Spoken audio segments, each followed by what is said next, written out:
Hello, I'm Alan Kohler, Editor-at-Large of Intelligent Investor and finance presenter, columnist and podcaster for the ABC. And I'm James Thomson, Senior Chanticleer columnist at the Australian Financial Review. And we are the Money Café. Hello, everyone. G'day, James. Hey, Alan, how are you? Very good.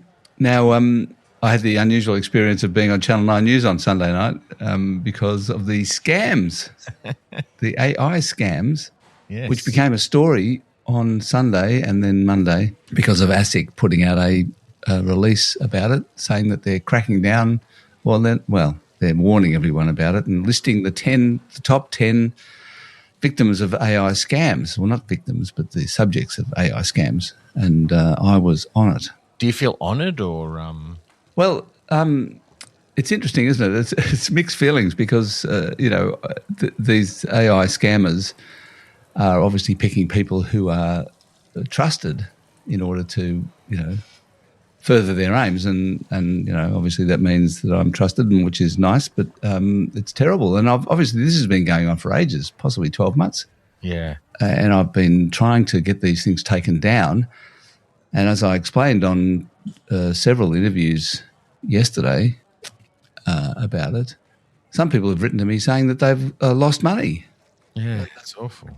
They've been taken in by the scams and actually paid money. I mean, honestly, it's terrible. I feel awful for them. And what's been the response when you've tried to have things taken down? Well, look, Meta is obviously the one, I think, that's mostly appearing on Facebook and Instagram, and they sort of are hard to get hold of. They kind of take a while, and then eventually they take it down, and then it comes back up again. Yeah. So it's really whack-a-mole sort of thing. They keep coming up, and you whack it, and they come up again. So look, and also it's on YouTube. I think these things, they're pretty good, I must say. Yeah. The quality, the jump in quality, Alan, I would say over the last 12 months from what I've seen, that's what worries me.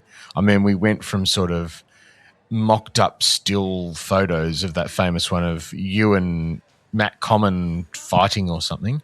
Yes. To now, real sort of high quality deepfakes. Yeah, and I'm seeing high quality deepfakes of clearly made by AI of all sorts of subjects. Yes. As you are probably as well, and they're getting better and better. And I think that in a few years' time, they're going to be completely indistinguishable from real video. So I think we're heading in for real problems. Yeah. I mean, you can just imagine what the next few elections are going to be like around the world with all this sort of stuff going on, can't you? Well, I just think it's an emergency, and the governments need to get involved fast. I mean, the ASIC putting out a thing warning consumers, to be careful, it's not enough. It seems to me. It's just not enough. This is the classically hands-off approach, though, of social media. Meta particularly seems, the idea that they would moderate anything in any way is just so... they don't want to go anywhere near that because of the ramifications. If you start sort of monitoring one thing, you got to monitor everything. That seems to be their point of view. Well, the whole business model is based on not getting involved in monitoring anything and not editing anything. They just put it out there, and I mean they are platforms for others to use. That's their whole business model. Yeah. Rather than publishers themselves. I mean, if Channel 9 or Channel 2 that I work for put out something that was obviously false and misleading, they'd get into trouble with ACMA. Yeah, and rightfully so. And rightfully so. It's fascinating, Alan. I mean, a few weeks ago, the Future Fund put out a paper on AI, basically trying to say this is how we're thinking about AI. We don't have the answers. It's very difficult even for us to pick winners, but this is our approach. And speaking to Raphael Arndt, the CEO, he kept, I asked him sort of what's the thing that everyone's not thinking about here when it comes to AI, and his sort of view is that regulation's the thing. And that if these platforms get too successful, governments will be forced to regulate, and we don't quite know what that looks like and how it will go. But I mean, your point about an emergency is well made. I just wonder what government's got the tools and the sort of guts to have a crack at that sort of regulation? It's an interesting question. Yeah, I mean, there's no sign of it yet, and I'm not sure they do. I mean, we've now created something called the AI Safety Institute. It's been created by by Tim Ayres as the minister, Andrew Charlton's the assistant minister. It's run by a woman named Kate Conroy. She's a global expert on AI safety. But I mean, it's just a research body, really. It's not doing anything like it's. I don't know. I just feel it's true. I think the governments everywhere are just way behind here. Yes, and I don't think anyone and it won't be long before we get humanoid robots, which are described as physical AI. The embodied form of AI, which is probably correct. And I keep seeing these videos of female humanoid robots that are supposedly going to cure loneliness. Right. Well, really? I mean, is that where we're heading? I mean, I think most of the videos, there's a lot of videos of going on of humanoid robots, female humanoid robots look beautiful and they behave exactly like a woman, apparently. Some of them with freckles. I think they're manufactured AI videos. I don't think they're real. You know what I mean? Like I don't think we're there yet. But that's it seems to me clearly what the companies are trying to achieve, because they can see that there's a lot of money to be made from it. So, I mean, I don't know. China's passed a law that says encouraging emotional dependence by AI needs to be controlled, and they're trying to get a handle on AI companies achieving, getting people to emotionally rely on them through these AI bots that are available, that aren't sort of humanoid robots. They're kind of on your phone. Yes. And there's no sign of anyone else having a go at this. I think there's I think we're heading in. Everyone says, "Oh, this is just another technological revolution, like all the others in the past, and it'll be fine." I don't think this is like anything we've seen before. Really, I just think this is entirely new territory, technology-wise. Oh, for sure. And I mean, the ultimate goal is replacing humans. that alone sort of makes it very different. Now, whether you think it'll get there, and I know there's lots of different views on that. It's interesting, Alan, we're in reporting season, so every company mentions AI in their presentation in some way, shape or form. Do they? What do they say about it? Well, look, I think that the evidence of deployment is, it's fairly patchy at the moment. Companies, I think they've thrown a lot of AI fairy dust at the wall. Some of it is sticking, some of it's not. Everybody's quite aware of the costs. I think in most cases it's probably that people are breaking even on AI. I don't think we haven't seen any evidence of huge cost savings or huge profit pools that have been uncovered using AI. I don't see any great evidence of that companies are getting close to the big stack of job cuts that I thought would be coming this year. I think we're going slower in that deployment phase than I thought we were. And in the US reporting season, the sense has been the same. That Goldman Sachs has got a stat that 11% of companies have actually shown during the June reporting season any detailed information on what they're actually doing with AI. Now we're getting towards 4 years on from ChatGPT, and yeah, sure, the agentic AI revolution's more like a year old, but I thought we might have been seeing a little bit more concrete evidence, and I imagine OpenAI and Anthropic would be hoping that we're seeing a bit more concrete evidence of deployment. I think it's still coming, and maybe it's one of those things that these things take a little bit longer to get here, and then they move very quickly. So. Yeah, we're at an interesting sort of point at the moment. They're cutting their prices, I think, and it's partly because of the cheap models coming from China. For sure, yeah. No, and every company is now hyper aware of the costs. That clearly the costs have gone up, and as you say, the Anthropic and OpenAI are now having to bring their costs down because of these cheap Chinese models. Yeah. Do the Chinese models get regulated eventually based on security concerns? Possibly. I think there's so much to play out, and yet the spending, the debt associated with the spending, that all just keeps going one way. I mean, we've now got Google down in Australia, Alphabet raising, looks like they'll do a $5 billion bond deal in Australian dollar bonds in the next little while, as Alphabet continues this sort of campaign of raising debt in basically every currency in the world this year. So yeah. Speaking of reporting season, how's it going?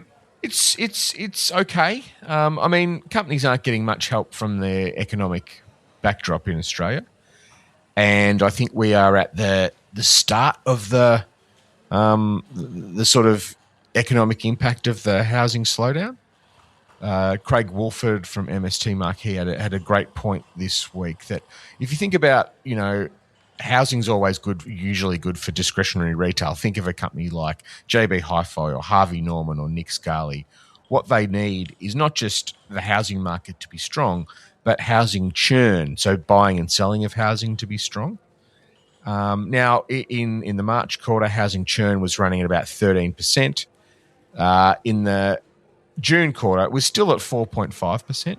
So actually churn's holding up. So the impact on retail, this is Wolford's argument, the impact on retail of the slowing housing market hasn't even really started yet. We're likely to see that in September.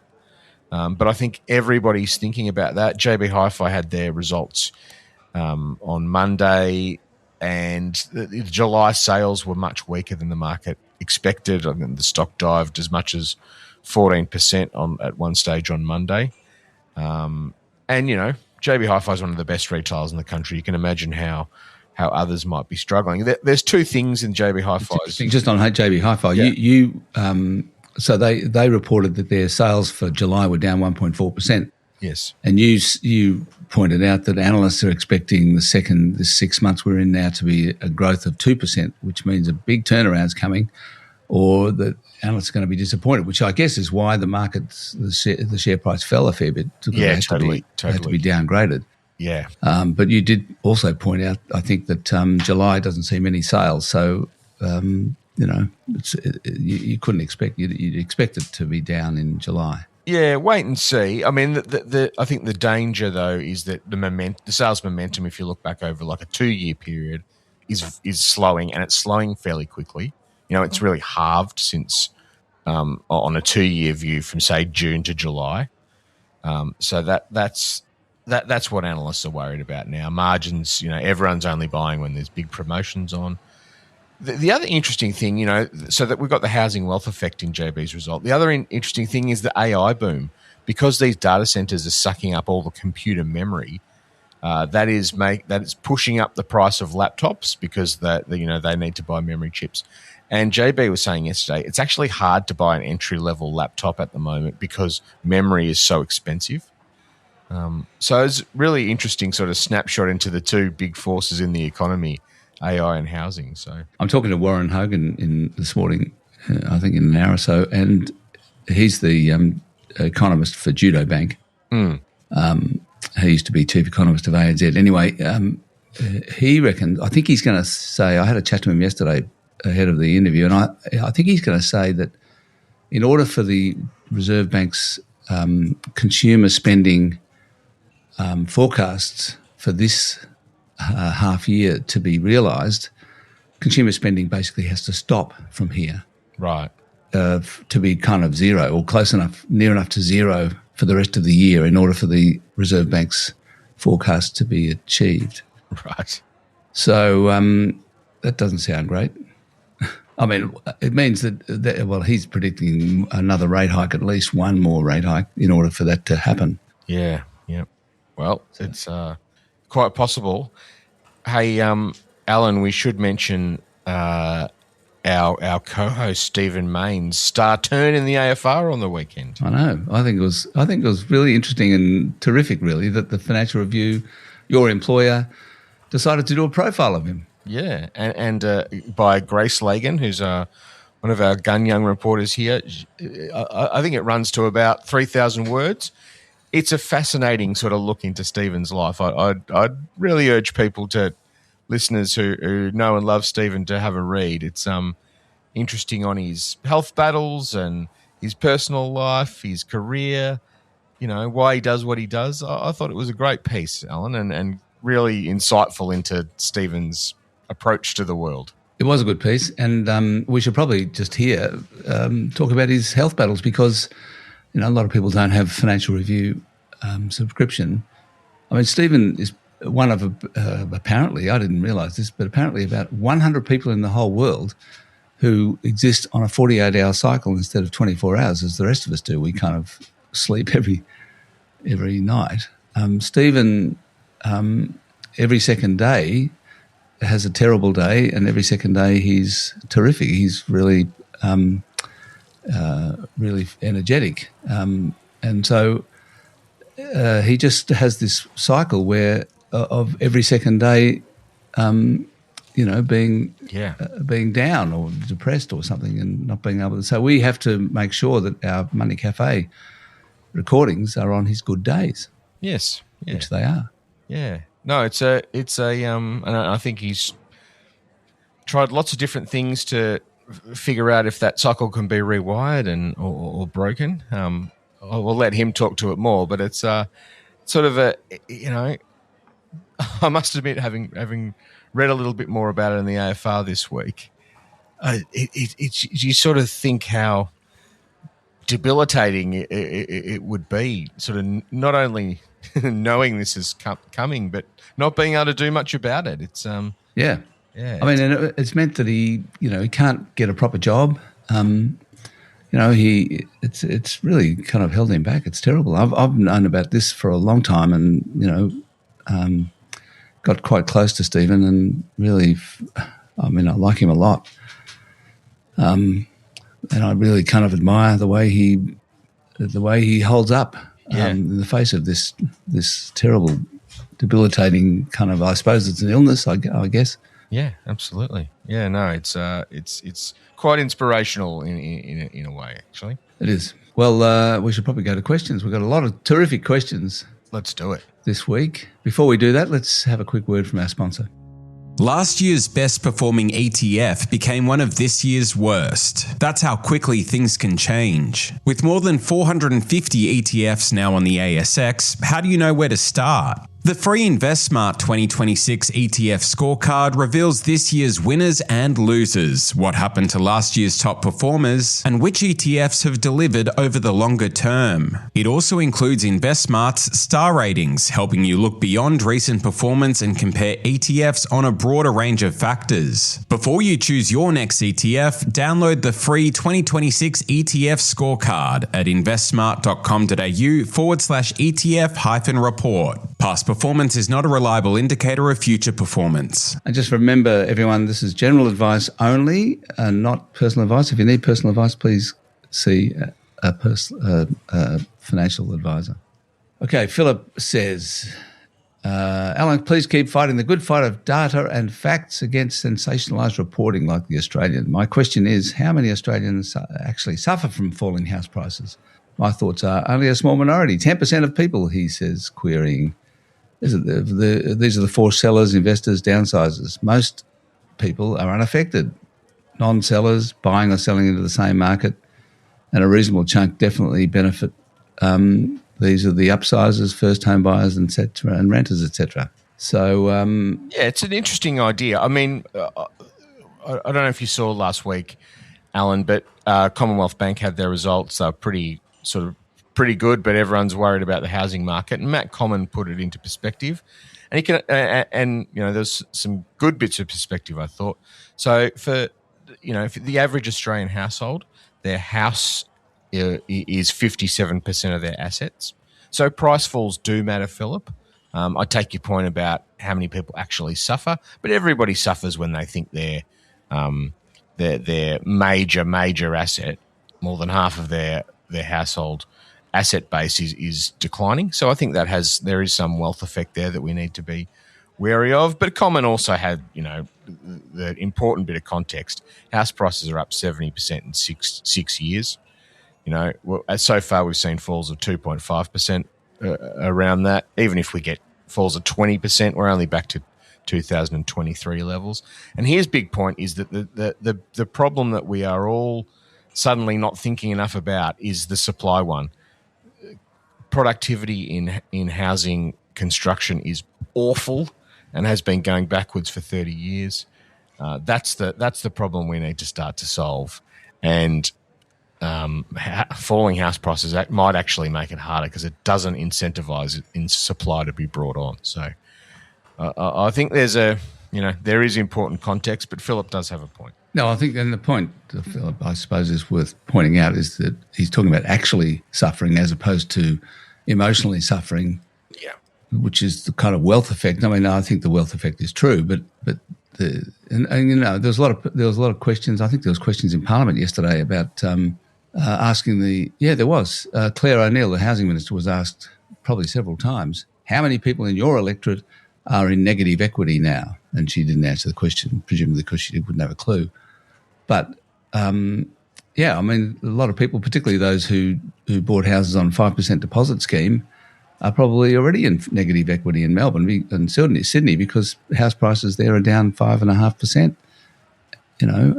So that's already kind of on average more than the 5% deposit. So yeah, I mean the thing is that negative equity is only a problem if you sell. So that's right. I think the RBA said recently that only 1% of the population's in negative equity or 1% of households. So the problem's minor at the moment. Let's see where it goes. David's got a long question about productivity around how the labour market fits into the broader productivity discussion, given that we're suffering from low productivity and the speed limit of the economy is quite low at the moment. Should we be talking about other labour forces like labour mobility? Has it slowed down due to work from home, higher government employment or other structural changes? Industrial relations policy, is this limiting labour mobility? Labour mix, are we moving from higher paid manufacturing, mining and white collar jobs to lower paid services jobs? And the NDIS, is there a portion of the economy employed by the NDIS keeping the unemployment rate lower than history? Do you have a view on why the labour market isn't moving at a pace to support increased productivity? I'm not sure. So he's saying that labour mobility improves productivity, is he? Yeah. And is that right? Yeah, I mean, broadly, yes.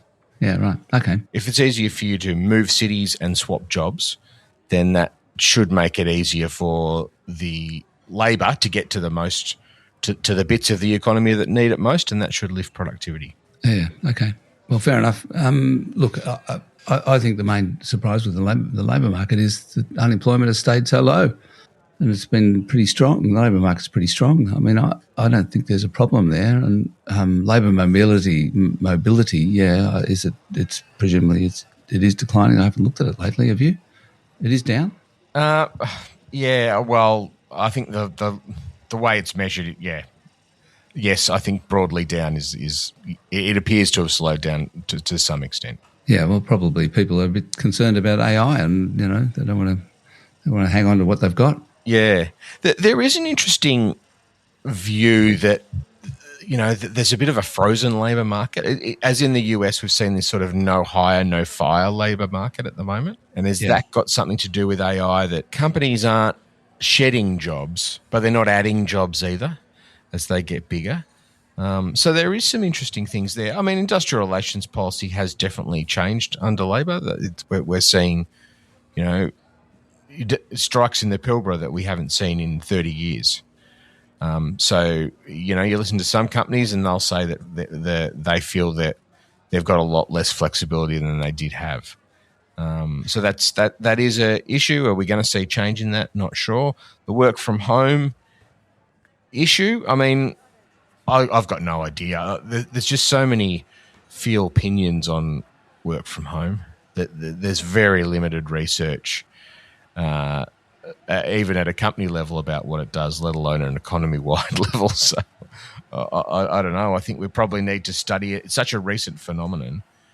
We probably need to study it in 20 years' time to see what's happening. I think it's the rise of service jobs as opposed to manufacturing jobs and mining jobs that has reduce productivity to some extent. I mean, service jobs are inherently less productive. And also the rise of the NDIS and the huge number of people who are now being employed by that, I think that is kind of reducing aggregate productivity for sure. Yeah, indeed. Andreas says, while I understand the current supply issue for crude oil, I struggle to understand why $90 to $100 per barrel is currently considered catastrophic, resulting in high petrol and diesel prices. Before the GFC, oil peaked at $147 per barrel, and I don't recall petrol prices being off the chart back then. Yes, we had the GFC right after, but it was not the oil price that crashed the economy. What has changed? Has someone increased their profit margin massively since then? Yes, indeed, Andreas. Refineries have increased their profit margin enormously. That is true. Yes, we used to have more of them in Australia, and back in 2008 we don't anymore. That's right, but the refinery margins have gone through the roof. Otherwise known as the crack spread between the oil price that they buy and the fuel price that they sell. To be honest, I don't understand why they've been able to do that.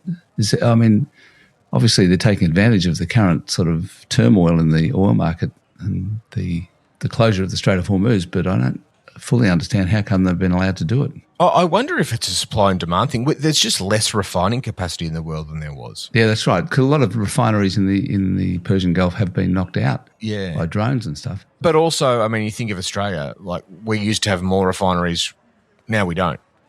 That's probably a story that's been, mirrored across the world. So I wonder if, we're short refining capacity. I confess I don't entirely know the answer to that.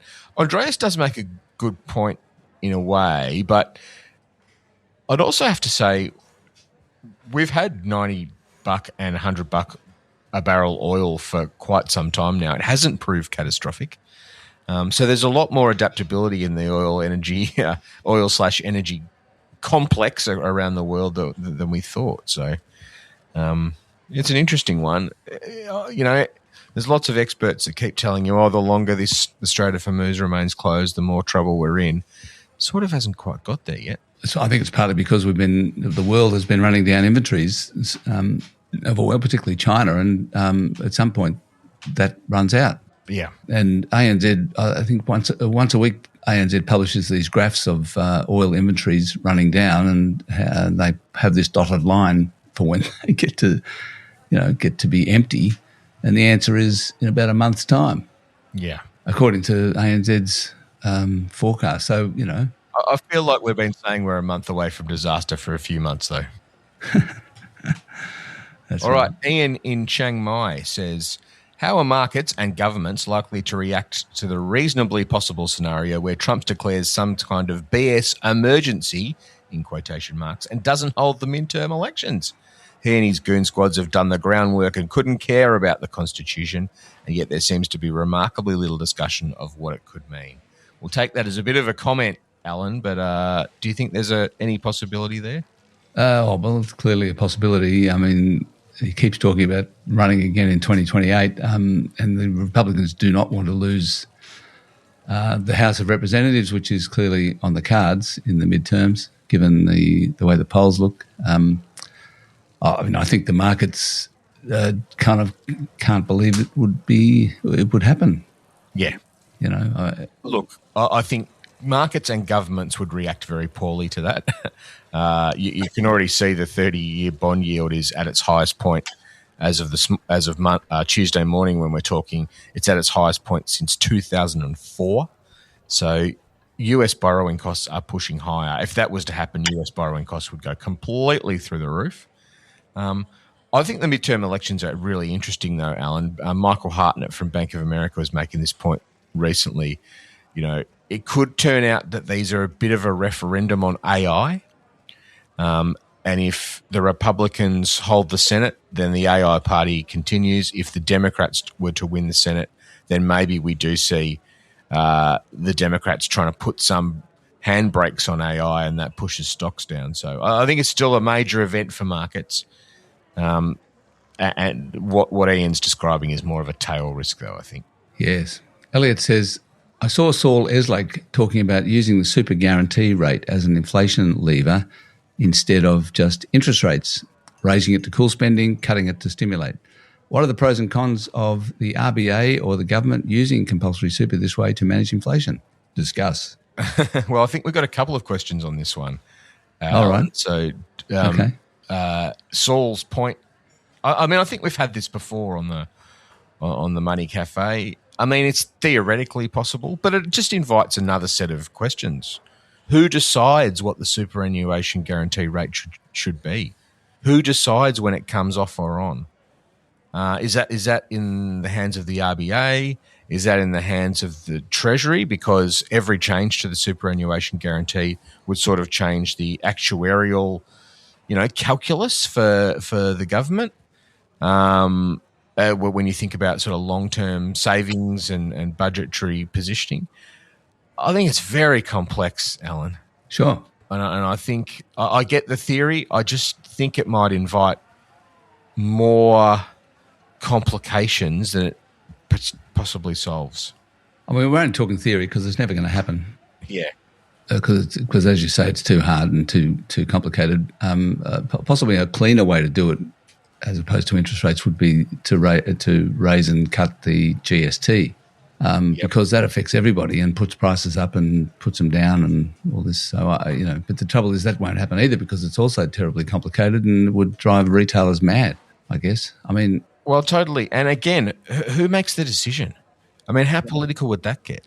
I know, but that's right. But interest rates used to be political until the Reserve Bank was made independent in 1996. Or entirely independent. I mean, so look, it would have to be an independent body. I actually think, speaking of independent bodies, I reckon infrastructure should be independent and should not be announced by governments and politicians. Anyway, that's another subject. You digress. I digress. Says, I've been working on a large government-funded project, and I'm appalled at how contract renegotiations and budget blowouts seem to have become standard practice, deliberate in some cases. Why is the political focus on increasing taxes rather than on getting these ambitious projects under control? Why indeed? I mean, I think, well, we're both in Victoria, Alan.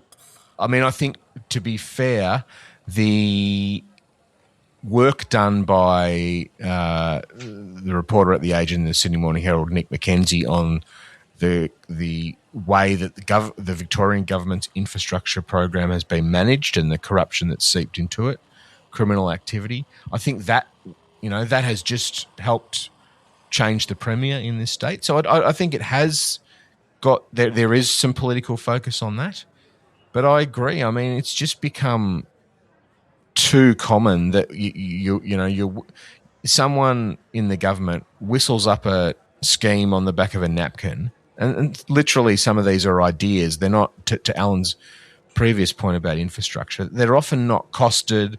There's no expert rationale from them. They are often just sort of dreamt up. Suburban rail loop being a prime example in Victoria. NBN arguably an example around the country. And then we just, that they become sort of these signature schemes without a whole lot of ballast behind them. And that's where I think you get these cost overruns, which absolutely, this is our money. I don't quite get why there isn't, I agree with Onto, I don't quite get why there isn't enough work done on this. Your colleague, Michael Reid, Deputy Economics Editor of the Financial Review, had an interesting piece. When was it? I think yesterday. Resulting from an FOI request to the Reserve Bank. He got hold of a research report that they'd put out a while ago, in fact, but it was expressing alarm about the rise in state government debt, semi-government bond issuings. All state government debt is called semi-government bonds, and they had a graph of the rise in semi-government debt that the state governments have been issuing, and it was interesting, and I put that on the news last night, thanks to Michael Reid. Yeah, no, it's a persistent issue, except in Western Australia, of course. That's right. Exactly. Jeff says, always enjoy your discussions. Mostly agree. That's good. All are thought-provoking. Last week you explained to Simon that deflation was not good because of all the normal reasons. Regularly you have explained that we need to reduce our impact on the planet, which I agree with, through such things as plant-based meats and electrification. Surely if people did not see the need to buy more because it may get cheaper and deflation set in because people were not consuming more and more, this would be a wonderful way to reduce our impact on the planet's resources, and not done with regulation or force, probably self-sustaining. People could safely save, not the game that the super sellers of the world want, though. Yeah. Also, how are state governments going to cover up the stamp duty hole? That's another one. That's another issue. Yeah. So, look, what do you reckon? Deflation to save the planet? Save the planet. I think I sort of, again, I get the theory. I think the problem with deflation is everybody likes, we are a high-income country that everybody seems to enjoy their high income, that nobody would like to give that away. And that is part of the deflationary bargain. If you would have to accept that the economy is going to slow with deflation. And maybe that would add to Jeff's point that would be good for the planet too, a slowing economy. But there's other ramifications from that not everyone would like. I think that's the deflation suggests the economy is slowing, and that's what you've got to cop. And I think the main reason everyone wants some inflation is because, rather than deflation, is because deflation would cause debt, the value of debt, to rise. Yes, including the state government debt. Including state government debt. And there's so much debt in the world now. Everything's got financialised. There's so much debt that deflation would probably just cripple the world because the value of all that debt would increase. So I think the reason that central banks want to achieve 2% inflation is because it'll just gradually reduce the value of the debt. Yeah. I'm going to duck down, Alan. I think we've got time for a couple more. I'm going to go to Emma, who says, just a quick comment on your thoughts about the census. One of the big risks of an exercise like this is you miss key disadvantaged demographics, e.g. the homeless and the mentally ill. For these cohorts, online is often not accessible. We really need the census to be as accessible and inclusive as possible. This means keeping it short with multiple modalities available. Bit more of a comment, Alan. How did you enjoy your census experience? Oh, I thought they didn't ask anywhere near enough questions. I think it was just a wasted opportunity. I couldn't believe how quick I got through it. Yeah. I think they should be asking much more. Yes, I do get Emma's point about accessibility and keeping it short, but I'm a bit with you, and I think she's right about disadvantaged demographics who arguably get the most out of the census. We need to make sure they're included. I think that's a really good point. But I just wonder if there was enough in even the current form of the census, which I agree with you is quite short, to get the sort of information we need to shape policy around those disadvantaged demographics. I don't know. Didn't feel like it was all that deep a set of questions to me, but maybe I'm clearly out of my depths here in terms of expertise. Last question from Stu. Alan, you recently made a comment that the Australian housing market could not have a material correction downturn without a major economy-wide recession. When we look at Canada, New Zealand, Hong Kong, and perhaps even China, haven't they demonstrated it is possible to navigate that? Why are we different? Yes, look, I think that's a fair point, Stu. I suppose I was kind of mostly referring to America, which caused a global recession, and the GFC in 2008 with the 30 to 35% decline in house prices in the US. But I think it's possibly because they have this kind of what they call jingle mail. So people just walked out of their houses. Yeah. When they went into negative equity or they fell, and they just thought they just posted the keys back to the bank, saying your house now. And I think that led to a lot of defaults in the US, which in turn produced a credit crunch because banks went broke or they had to cut back their lending, and that was what caused the depression. Whereas in Canada, New Zealand, Hong Kong and China, definitely in China, they've had a huge decline in house prices in China, and the economy is still growing. So they haven't had a recession as a result of that. And, I think that's probably the reason. That people don't have to sell. That's fine. They just kind of, the price has gone down, but they just stay in the house. Yeah. I think all those examples are good. New Zealand's been, the conditions in New Zealand are pretty recessionary. They're probably stagflationary at the minute. China, yes, obviously economic growth continues to power along. It's mostly driven by exports. The domestic economy is very weak. So, and there has been periods of deflation as well. So, yeah, it hasn't been great for them. So, I think your point still stands. Maybe we do avoid a recession even with a large house price correction, but it's not going to be a pleasant 18 months in the Australian economy. I wouldn't have thought, Alan, one way or the other, because either rates don't go up, and that means the economy is going to slow, or rates have to go up perhaps once more, and the RBA is going to really have to work hard to put the brakes on. And I think I was talking about the prospect or the possibility of getting housing affordability back to what it used to be, which is median house prices being 4 times the average income instead of 8 to 9 times, right? Which is what it is now. It used to be, 25 years ago, the house price to income ratio was 4. In order to get back to 4, we'd need to halve house prices, if we're going to do it sort of overnight or in a hurry. And I did think, and I probably still think, that if house prices fell 50%, which I don't think they will do, but if they did, that would cause a major problem in the economy, if not a big depression. So, that's what I was talking about, 50% fall in house prices. 10 or 20%, I don't know.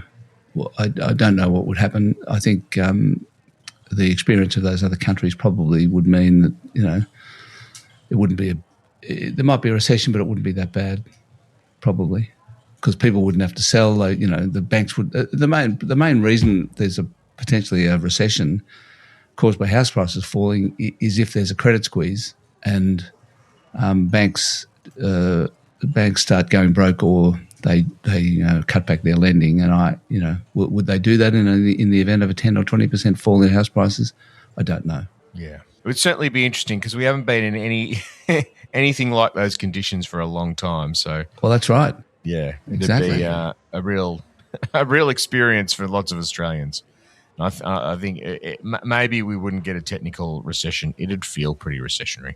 I think it would. That's right. Okay, thanks everyone for listening to today's episode of Money Café. I'll be back next week with Stephen Mayne.